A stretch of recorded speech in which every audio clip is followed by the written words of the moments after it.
Good morning Good morning and welcome. to East West Ed's very first webinar. Yes. Yes. Stay tuned. We're going to be bringing you lots of good stuff Mhm. throughout this fall, but we wanted to kick it off with a topic that's near and dear to our hearts, which is STEM learning and STEM Mhm. education. So for the rest of this presentation, we're kind of going to be in the background. We're going to have some Mhm. slides up. But before we get started, we should introduce We ourselves. definitely should. Yeah. I'm Marie Himes.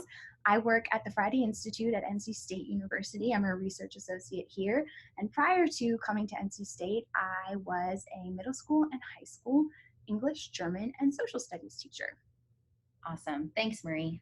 Hi, I'm Andrea Gambino, and I am a graduate from NC State University 2 times over. And I am currently a doctoral student at UCLA studying education. And I'm a former public school teacher for the past 10 years. I've worked in Raleigh, North Carolina, both at a middle and high school. And I've taught English and social studies, and I'm currently teaching literature as a TA at UCLA. But we're so excited to be here with you today, and we are looking forward to learning with you. So let's go ahead and get things started. All right, we're going to pull up our slides here. Okay. All right. So, oh wait, sharing is paused. Please bear with us as we deal with some technical difficulties. I think it's important for all the listeners and viewers out there that you know that education is something we're really passionate about, and we believe in interdisciplinary teaching and learning. And so we're so excited to be with you today. And if at any point you would like to stop and pause the video and discuss further, please feel free to modify as you go. But thanks so much for tuning in. So we're hoping that those of you who are listening are doing it in many different formats. You could be on your own, you could be sitting in a small group. Ideally, you would be working in your department or at a PLT or PLC meeting, because we have some activities integrated into the session today that we're really hoping that you can work together with other like-minded colleagues to decide and determine how STEM education and STEM learning can really look in your school context. But not to worry, if you're on your own, this will definitely be helpful and get you to start thinking about how you can integrate STEM in your classroom. Absolutely. Okay, so our title today is called Components of a STEM School and Community, and we really want you guys to start thinking about how STEM is more than its acronym: science, technology, engineering, and mathematics. All right, so to kick things off, the first thing that we would like you and or your team to do is really think about how would you define STEM at your school. Because STEM varies and we all have different understandings of it, what we would like to do is for you to take a little time to really think about that and then come to consensus with your team and or group. So first, if you would just take a little time individually and create a working definition of STEM education. Really think beyond the acronym. There are several different variations of what this could look like for your own teaching and learning experience. So we'd like you to take a sticky note or a scrap piece of paper and really kind of think about what that looks like for you. Take a few minutes to do that. After you've taken a moment to define STEM for yourself, then work in pairs or a small group and try to observe and notice what commonalities and what differences come about for you with your definition. And then hopefully in a larger group or larger PLC, you all would come together and see how these definitions converge together so that you can make a working definition of STEM education. So please take a moment to pause the video so that you can begin this activity. Okay, now that you've taken a moment to think about STEM for yourself, STEM as a small group, and what STEM looks like and how you envision it at your school, we'd like to provide a model definition of how we think of STEM and how we really conceptualize it. And we really want you to hone in on a couple of these areas. All right, so it says STEM education is an interdisciplinary approach to learning, where rigorous academic concepts are coupled with real-world lessons, as students apply science, technology, engineering, and mathematics in contexts that make connections between school, community, work, and the global enterprise, enabling the development of STEM literacy and with it, the ability to compete in the new economy. Okay, you've heard so many buzzwords right here, but one thing to really think about: interdisciplinary. As you know, teaching isn't meant to be done alone or on an island. Together, when we come together, we can pull together lots of new ideas, new perspectives, and new approaches. And when students are learning variations of different material and they're learning it across content areas, that information becomes so concrete for them and they're able to apply it in many different areas, both in school and outside of school. And it's really important to both Marie and I that you take a really good moment to think about, all right, what connections can occur for our students, not just at school, but how can we make connections within our community? And how can we help students think about future work opportunities and how they can apply their learning on a global scale? So just really kind of think about those things. And remember, when we're talking about STEM, we always want students to have authentic, real world lessons. As Andrea mentioned, no teacher, we hope no teacher is an island, and that goes for STEM learning and education as well. We kind of look at STEM learning and education as taking place across multiple levels within a school context, but these levels are not discrete. There's a lot of collaboration, a lot of overlap between the micro, meso, and macro levels in a STEM school. Mm-hmm. We call the micro level the classroom and teacher level, the meso the departmental and grade level, and the macro the administrative school level and community level. And we're going to dig more deeply into these three levels coming up. And so we want you, as we go over these three classifications for STEM learning, we want you to think about what this can look like in your school context, because we're presenting kind of an ideal vision for what STEM learning looks like across these three levels, and we know that this takes a lot of work and can be built up over time. Absolutely. All right, so we want to talk to you about one of these levels. So when we're talking and thinking about school and community level support, this can look different at every single school and community. But what this really means is that you think of small or larger ways that your school and community partners can come together to support your students in real world STEM learning. Okay, and so for example, I mentioned that I'm a former public school teacher. One of the institutions that I worked at, Wake STEM Early College High School, phenomenal school in Raleigh, North Carolina. Here's what this looks like at Wake STEM. At Wake STEM, they have a business advisory board that's comprised of many different community partners and businesses. And these businesses not only support our school in small ways, but also in larger ways. A small way might look like having external experts from a local company come in and really kind of give a small talk or explain what engineering a device looks like at their company. It might be sitting with a small group of students that's curious about an idea so that those students can further contextualize what they've been reading at school. Or it could look like having external experts for a project showcase. There are many different ways, and it might not be the case at your school that you have this kind of construct, but it just takes one moment to get started. What are some ways at your school that you could bring in external business partners, nonprofit organizations, external faculty members at neighboring universities or community colleges? How can you help those students see beyond what they're reading and beyond the four walls of your classroom? Okay. Another example that you might think about that's more concrete at Suzhou North America High School, located in China. If students at this school were studying, say, okay, how can we consider creating more access to clean water and sanitation?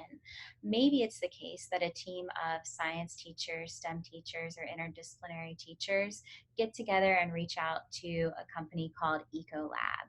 Once they make that point of contact, it could be possible that they have people come in and actually model or describe what they do every day to help create more clean water for the community.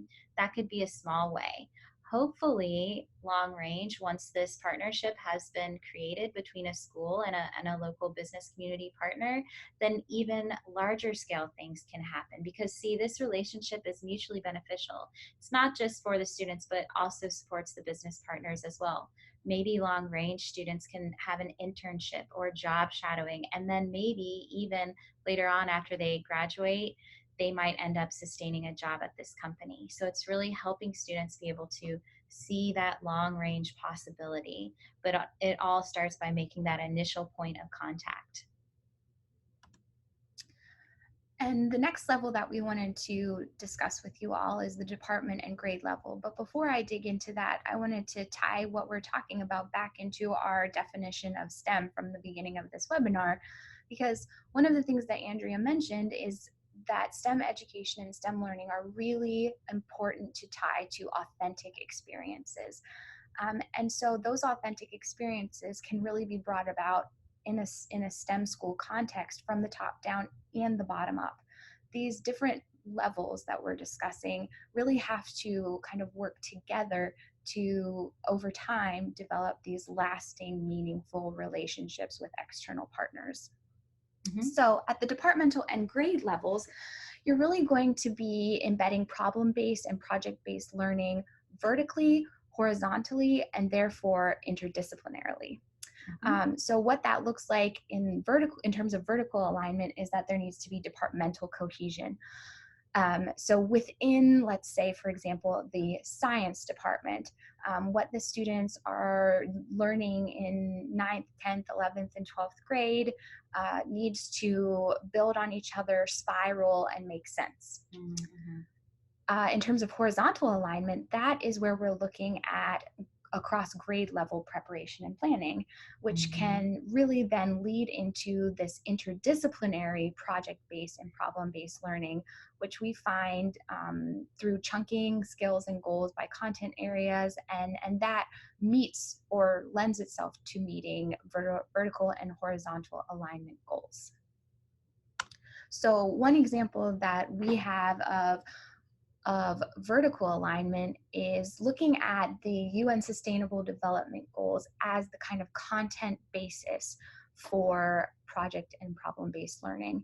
And in this case, we're giving the example of 4 different UN Sustainable Development Goals across 4 different grade levels that a school could create grade level projects, interdisciplinary grade level projects around. So in this particular example, the 9th graders would be conducting interdisciplinary investigations on clean water and sanitation, which then would lead to connections in 10th grade where they would be creating projects on good health and well-being.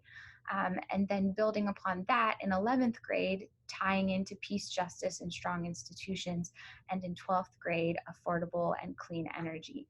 And these types of vertical alignments would be made in the curriculum in terms of how these 4 goals relate to one another, and also kind of expanding beyond, clean water and sanitation, for example. A lot of illnesses are transmitted through unclean water.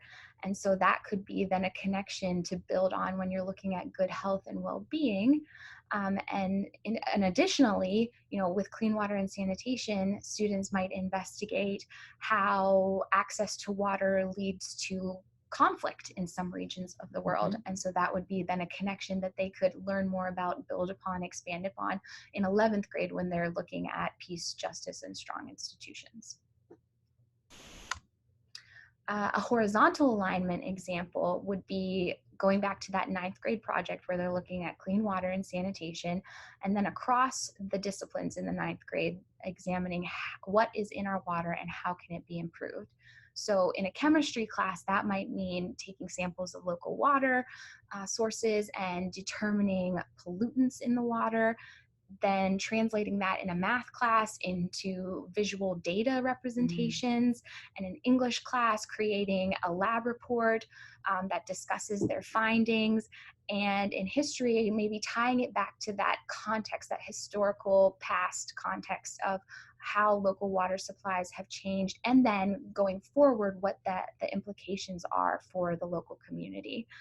And so in this case, when students conducted this project, they created final products like a public service announcement, where they looked at their concerns for access to clean water in their community. And then from that, a social media Mm-hmm. campaign to begin to kind of change the hearts and minds, or make aware the hearts and minds of the local community about what's going on with their water. And then had a showcase where they got to present a trifold of their data findings and implications.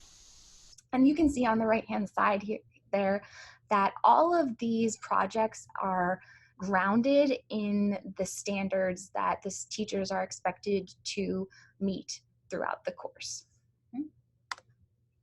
Okay.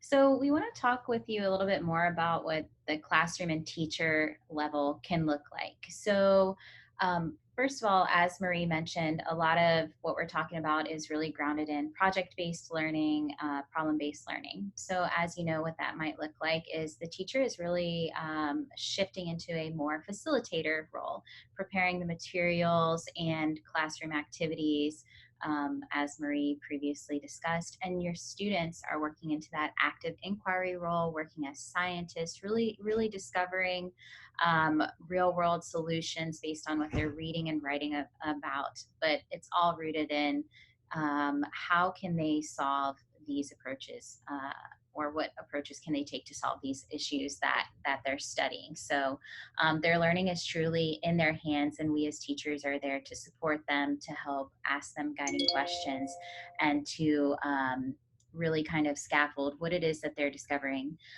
As you might imagine, this type of learning we're talking about with the examples with the Sustainable Development Goals, they're not clear cut problems, and there's just a myriad of solutions, but your students are part of that solution. And so with that, teachers will be providing a lot of coaching and encouragement, and help your students to be able to understand that there's not going to be one answer. It's totally different, and this is a complete shift from many other techniques, but you'll be supporting your students in collaborative learning teams. We just want to kind of walk you through a little bit what that could look like. So if we're talking about this same access to clean water example in ninth grade, this is just what it could look like, one example in an English classroom. But remember what Marie was saying about this type of teaching and learning is interdisciplinary.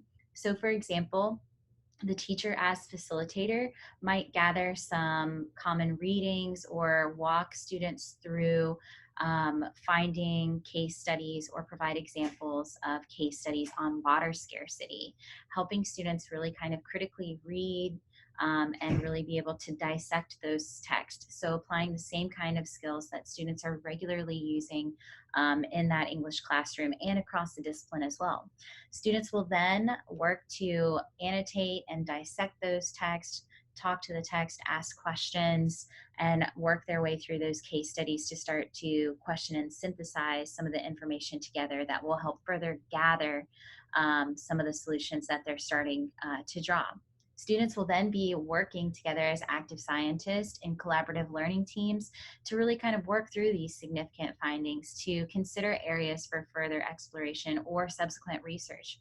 What information are they lacking? What other questions do they have?